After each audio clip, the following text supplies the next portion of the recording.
Bonjour, la Bible dit dans 2 Chroniques 16 au verset 7, dans ce temps-là, Anani le voyant alla auprès d'Assa, roi de Juda, et lui dit, parce que tu t'es appuyé sur le roi de Syrie et que tu ne t'es pas appuyé sur l'Éternel, ton Dieu, l'armée du roi de Syrie s'est échappée de tes mains. Est-ce que tu t'appuies sur l'Éternel lorsque tu passes par des moments difficiles? Sur qui est-ce que tu t'appuies? Est-ce que tu t'appuies sur tes propres forces? Est-ce que tu t'appuies sur tes connaissances? Est-ce que tu t'appuies sur ce qu'il y a autour de toi? Ou est-ce que tu t'appuies même sur ton compte en banque, etc.?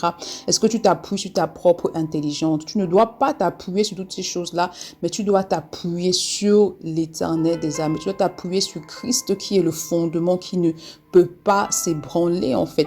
Lorsque tu avances avec le Seigneur, il est important qu'en tout temps tu te confies en lui. Pourquoi? Parce que la victoire, tu ne l'as qu'en Christ en fait. En dehors de Christ, tu n'es pas victorieux. Ce n'est que lorsque tu te connectes parfaitement à l'œuvre de la croix, que tu embrasses cela parfaitement, que tu le fais avec foi, que tu peux demeurer et marcher dans la victoire. En dehors de Christ, il n'y a pas la victoire. C'est pourquoi tu dois en tout temps t'appuyer sur lui, recommander toutes choses entre ses mains parce qu'il est celui-là qui te rend victorieux. Et lorsque tu ne le fais pas, alors tu vas être dans la défaite totale. C'est pourquoi ce matin, demande au Saint-Esprit de t'accorder la grâce de toujours et en tout temps demeurer en Christ. Demande-lui de toujours t'appuyer sur Christ en toute situation et toute saison. Bonne journée. Shalom.